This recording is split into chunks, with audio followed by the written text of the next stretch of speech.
All right, so this video I'm going to be going through the derivation that I did in class. I apologize about getting it out as late as I am. The reason for that is because you'll now have your grades have been sent to you, and there's an additional video showing you exactly how I calculate the grades and how the classwork and Teams assignments are broken down. So you have a much better understanding of exactly what it is that I'm doing. I try to be very transparent with the way that I'm approaching things because I don't want you guys to think that I'm being unfair to you.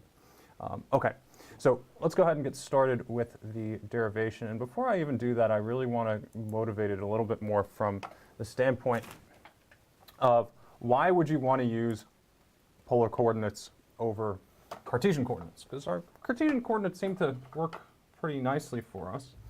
But there's a very good reason why you would want to use an alternative coordinate system to Cartesian coordinates. And so let's consider some object. I'm going to draw some coordinate axis here. And this object is going to go around in some path like this. It doesn't necessarily need to be a circle, but ultimately what we're going to be doing is things with circular motion. But here, the vector that's going to be pointing to where an object is on the circle here is going to be parameterized like this. So this could be some angle. This is the angle at a later time.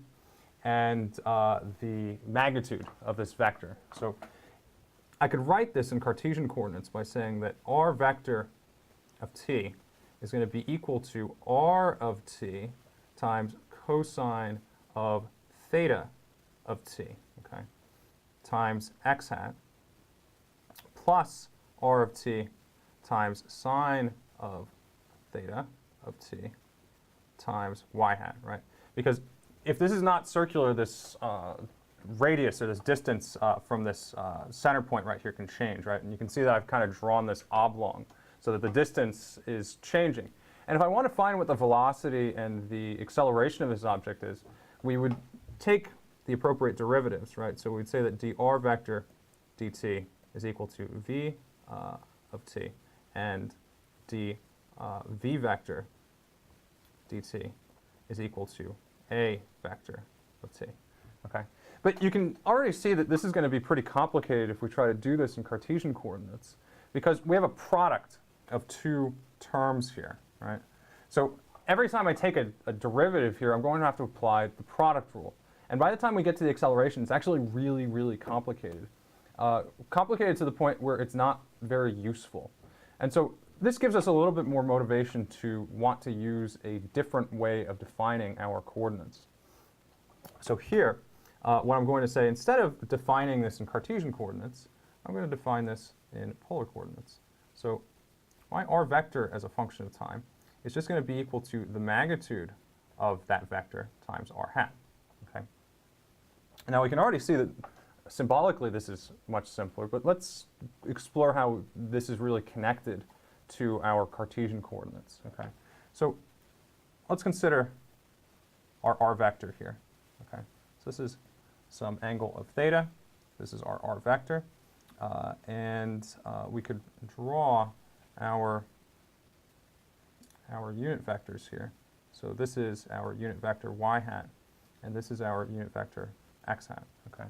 So written in component form, again, we have this written up here up top. We have our x vector. Sorry, our y vector is the blue, and this is the color for this.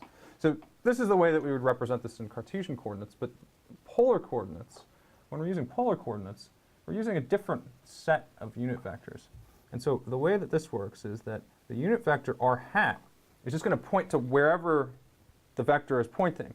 And this is really more akin to our definition in terms of a vector is a magnitude times a direction, right? Because we have a magnitude here, right? There's a magnitude. There's a magnitude. And then we have a direction, r hat. But in order to fully parameterize this in a way that we can talk to the Cartesian coordinate system that we were using before, we need to be able to describe how r hat can be written in components itself. Okay, so let's consider the vector r hat right here, right? And we want to consider what the components of this vector are. Okay, now ultimately, what the components of this vector are, when I have this angle here, this is going to be some cosine of theta, and this is going to be some sine of theta. So what I can do is I can write this as r hat is equal to cosine of theta x hat plus sine of theta times y hat. And this is true for any theta, and theta itself can change over time, right? Because theta is going around like this, right? So this r hat is true for any theta of t that we want here. Now, in order to use polar coordinates, we need two unit vectors. We need our r hat, and we have a complementary unit vector we call theta hat. And the way that theta hat is defined, theta hat is the direction along this. If I make this a circle, it's identical to tangent to the circle. So let's make this a circle for the sake of this example here. So here's my coordinate system again. Here's now a circle. Okay, not a perfectly drawn circle, but this is meant to be a circle. So the vector r is pointing to some point on the circle, right? And our r vector is telling us, hey, that r is pointing over there, right? Our theta hat vector, so what I'm going to call our theta hat vector, is pointing tangent to this circle in the direction that theta changes in, okay? So this is our theta hat, and this is our r hat, okay? So we have our r hat written here in components already, but we want to do the same thing with theta hat. And so in order to do that, what I'm going to do is I'm going to take this theta hat that I have here, right?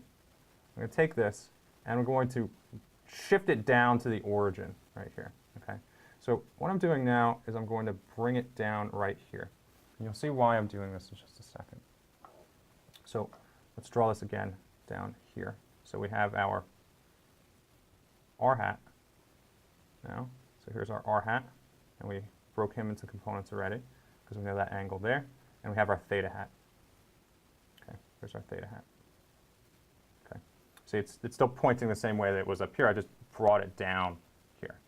Now, in order to break theta hat into components, what we want to do is we want to write in the angle theta right here. Okay. Now we can see that that's the angle theta because this is a 90-degree angle. So this angle right here is 90 minus theta. Okay. And then this is also a right angle. So if this is 90 minus theta right here, then that makes this angle theta. Okay. So that's how we're getting that. Now, in order to fully break this into components in x and y, what we can do is we can follow our same rules for trigonometry. I'm just going to draw the components in x and y here. And so what we see here is that theta hat is going to be equal to minus sine of theta of t in general times x hat plus cosine of theta of t times y hat. Okay. Make sure you understand exactly how I was able to get these unit vectors written like this. Okay. This is a very important first step. Okay. So the next thing that we want to do is we want to see how r hat and theta hat change over time, right? Because remember, theta is changing, right? Theta is changing.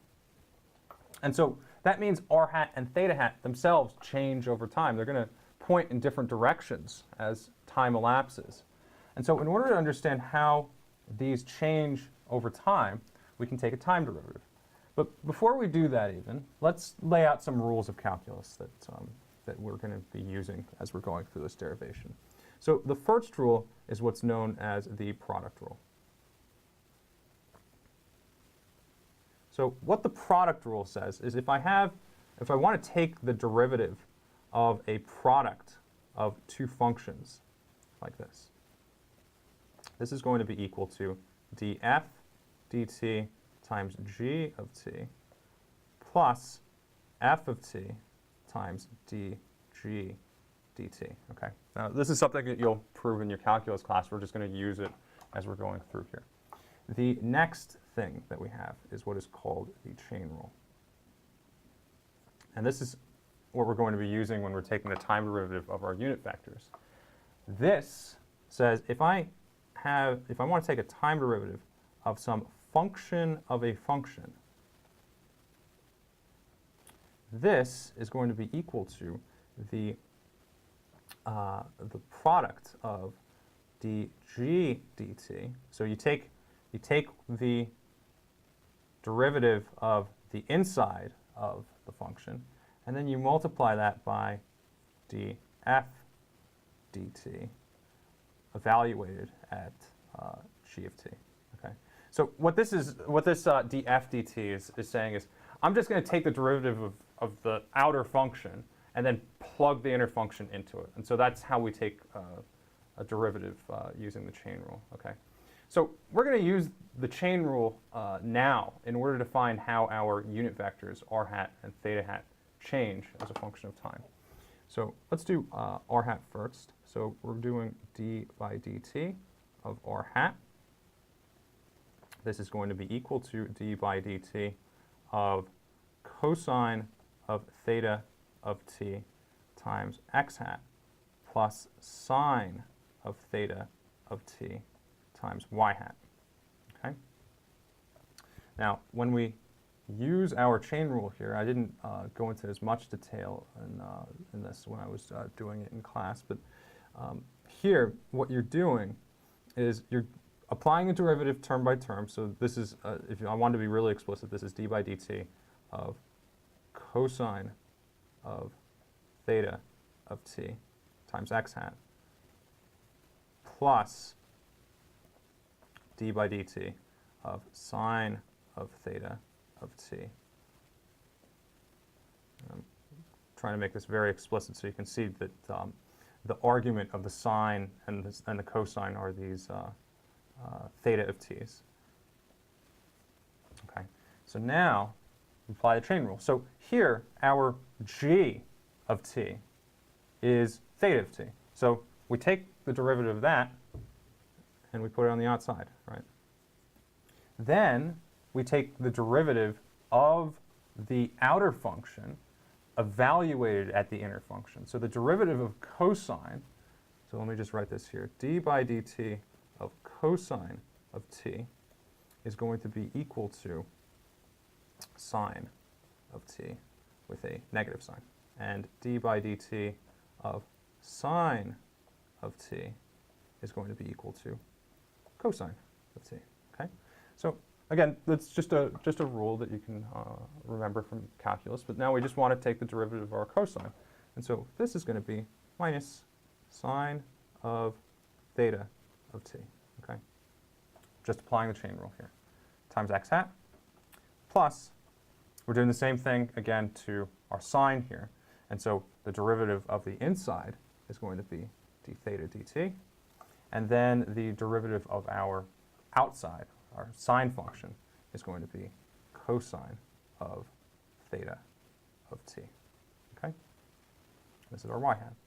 Now, I'm going to factor out this d theta dt here. So this is going to be d theta dt times minus sine of theta of t times x hat plus cosine of theta of t times y hat. Okay? So now we see something really interesting here. This right here is just theta hat, right? Because we can look up here. Theta hat is minus sine of theta of t times x hat plus cosine of theta of t times y hat. And that's exactly what we have here. So this says that d r hat dt is going to be equal to d theta dt times theta hat. Okay? Now we want to do the same thing with our theta hat. Okay?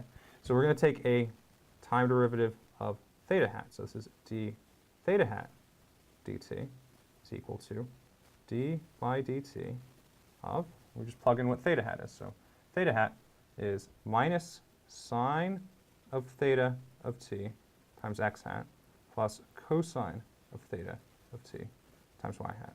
Now, you can go through all of the steps that I went through for the derivative of r hat dt to see exactly how I get to the next line, but for the sake of brevity, I'm just going to skip down here, and this is going to be equal to d theta dt with a negative sign times cosine of theta of t times x hat plus sine of theta of t times y hat. So if you don't understand how I go between these lines, make sure that you fill in the gaps. And it's doing exactly what I did up here. It's just the functions are flipped, they're reversed. Okay. So now that we have this, we see that this right here, that's just r hat. And so ultimately what that says is that d theta hat dt is equal to minus d theta dt times r hat. Okay. And now these are two really important equations that we're going to be using as we're going through this. Okay. So our goal here ultimately is going to be to find what the velocity vector and the acceleration vector are in polar coordinates. And so in order to do that, we start with our position vector written in polar coordinates. Okay. So we have r vector, which is in principle a function of time.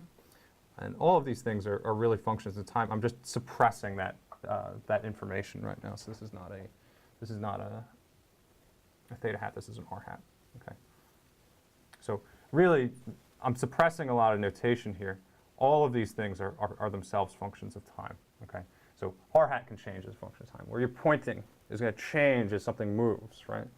How far away it is from the origin is going to change as it moves as well. So really, all of these things are functions of time, but I'm suppressing that function of time. So I'm saying r vector is going to be equal to r times r hat. And additionally, I'm using a shorthand here to say that r is really the magnitude of r vector. Right? That's how we're defining things up here. We have some r vector, but I'm really interested here in the magnitude of this. Okay. So in order to find our velocity vector, we do exactly the same thing that we did when we were doing our kinematics. So we say that v vector is equal to dr vector dt, which is going to be equal to d by dt of r hat. Okay? Now is when we're going to apply our product rule. So to remind you of the product rule, we have the product of two functions and we're taking a derivative of it. We have the derivative of the first function times the second function plus the first function times the derivative of the second function. Exactly what we're doing here. So this is going to be dr dt times r hat plus r dr hat dt. Okay?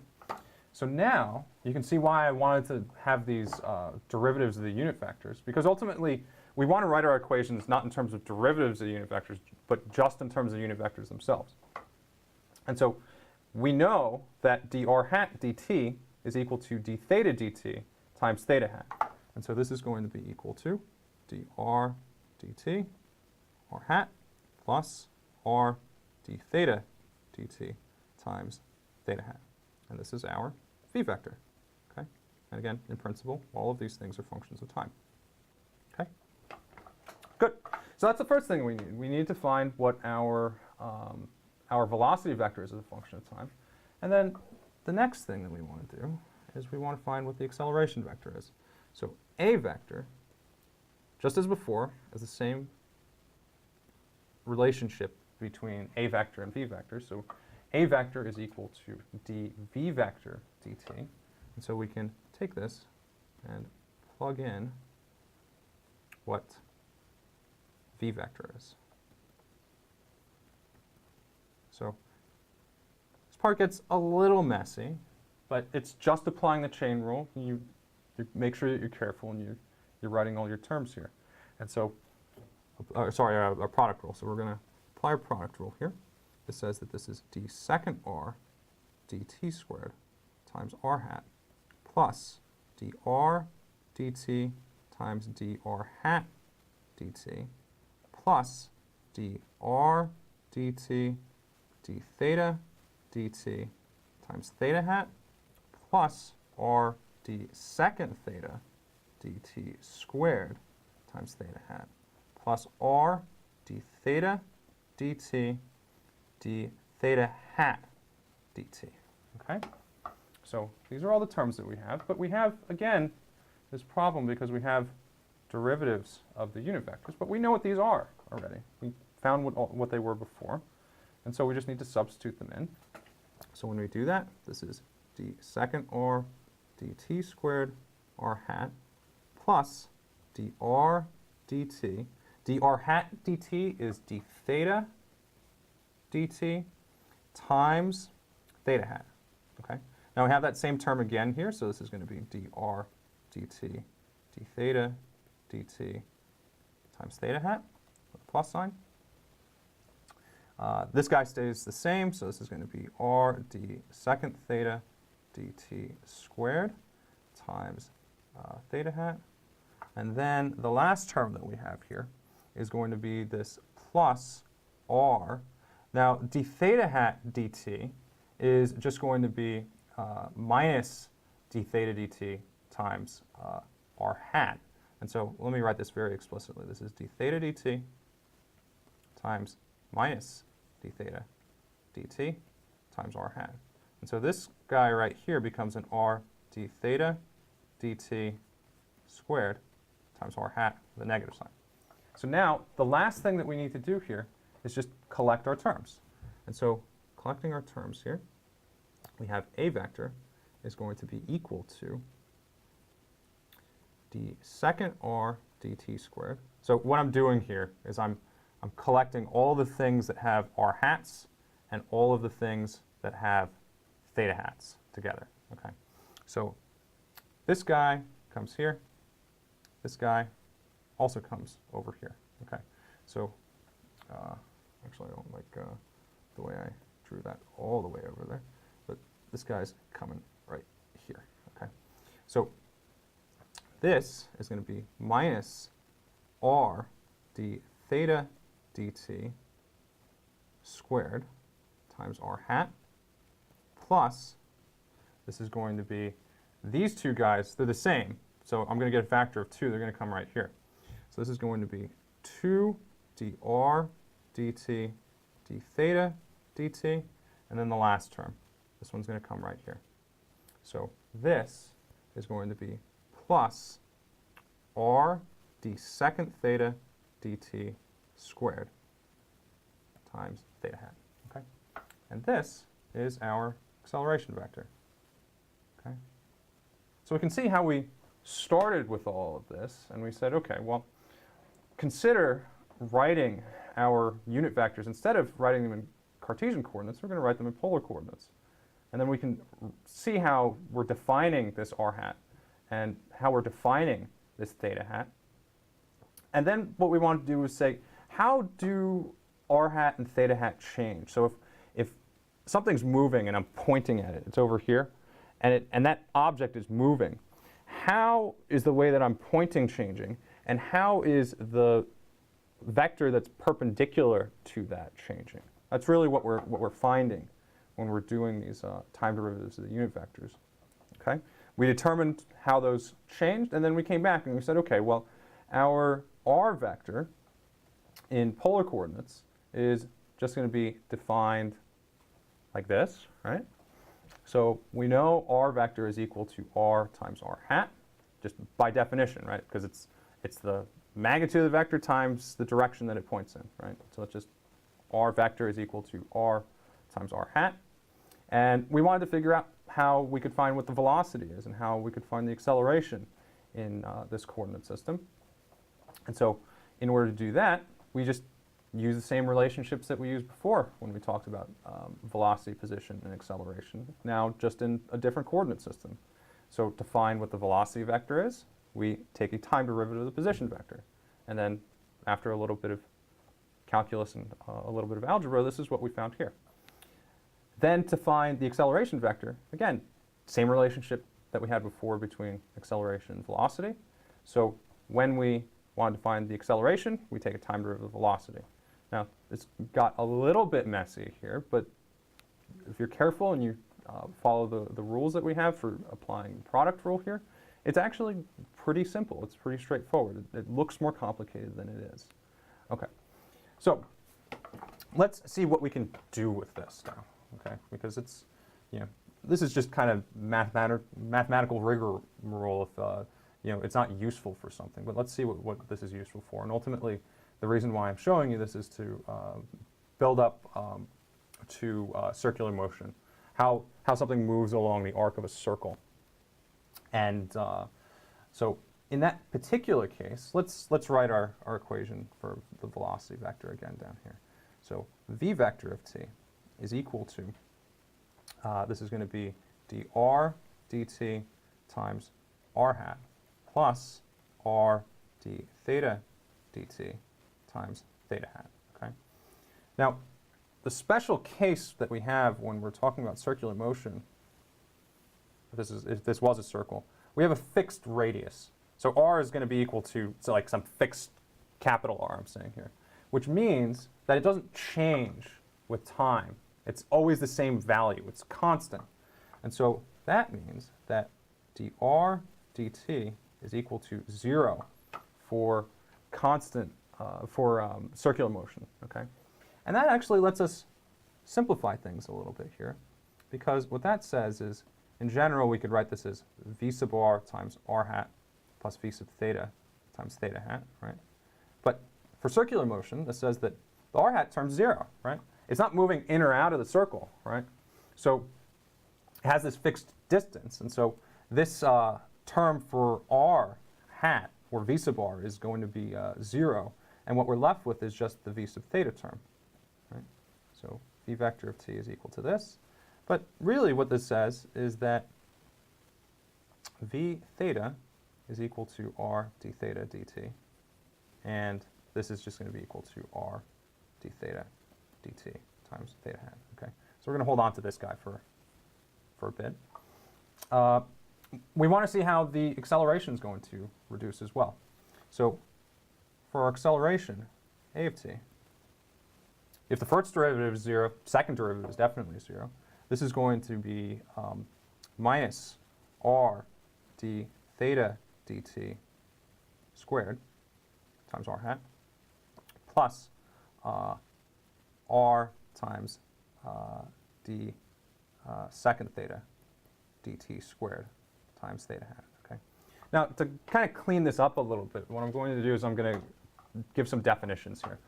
So we're going to define what's called the angular velocity. Angular velocity is going to be d theta dt. And we're also going to define the angular acceleration. Alpha is equal to d omega dt, which is the same thing as d second theta dt squared. Okay. So we can rewrite a whole bunch of the things that we have here to say that v theta is going to be equal to r omega, which is to say that the tangential velocity, or the velocity that is in the direction of the change of angle, is going to be equal to the radius times the angular velocity. And for our acceleration, a vector of t, this is going to say that this is equal to minus r omega squared times r hat plus r times alpha times theta hat. Okay. So this is really the term that we're after to get to a familiar equation if you've taken a physics class before. And so this is really a sub r, right? So this is a sub r hat plus a sub theta times theta hat, right? That's just a of t is equal to this, right? So a sub r is going to be equal to minus r omega squared. And so then what we know is that omega is going to be equal to v theta divided by r, right? We just take this equation right here, and we can solve for omega.